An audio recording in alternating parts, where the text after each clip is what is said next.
Our channel. நாம் இன்றைக்கி வீடியோவில் என்ன பார்க்க போகிறோன்னா, ரொம்பவே ஹெல்த்தியான ஒரு ஈஸியான ஒரு ரெசிபி தாங்க பார்க்க போகிறோம்.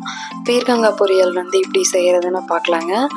ஒரு கடாயில் நம்ம தேவையான அளவுக்கு கடலெண்ணெய் சேர்த்துட்டு கடுகு, உளுத்தம்பருப்பு, கடலைப்பருப்பு சேர்த்துக்கலாம். கடுகு பொரிஞ்சு வந்ததும் சின்ன வெங்காயம் கட் பண்ணி வச்சுருக்காங்க, அதை சேர்த்துக்கலாம். ஒரு கொத்து கருவேப்பிலை தழை சேர்த்துக்கலாம்.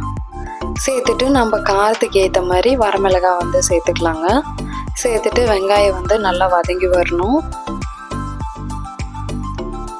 எல்லாம் நல்லா வதங்கி வந்ததுக்கப்புறமா ஒரு தக்காளி நான் கட் பண்ணி வச்சுருந்தேங்க, அதையும் சேர்த்துட்டு நல்லா வதக்கி விட்டுக்கலாம். தக்காளி நல்லா வதங்கி வந்ததும் மஞ்சள் தூள் ஒரு ஸ்பூனுக்கு சேர்த்துக்கலாம். சேர்த்துட்டு நல்லா கலந்து விட்டுக்கலாங்க. தக்காளி நல்லா வதங்கி வரணும். வெங்காயம் தக்காளியெல்லாம் நல்லா வதங்கி வந்ததுக்கப்புறமா பீர்க்கங்காய் தோலெல்லாம் சீவிட்டு இந்த மாதிரி பொடியை கட் பண்ணிவிட்டு நம்ம சேர்த்து நல்லா வதக்கி விட்டுக்கலாங்க.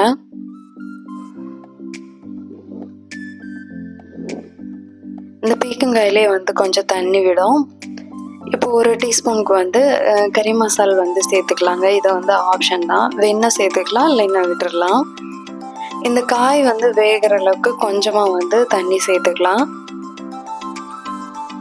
சேர்த்துட்டு மூடி போட்டு ஒரு 10 நிமிஷம் நல்லா வேக விடலாங்க. தேவையான அளவுக்கு உப்பு சேர்த்துட்டு நல்லா வேக விடலாம். இந்த பீர்க்கங்காய் சீக்கிரமாகவே வெந்துடுங்க. ஒரு 10 நிமிஷம் நல்லா வேகட்டும். இந்த தண்ணியில் சுண்டி வர வரலும் நம்ம வேக விடணும்.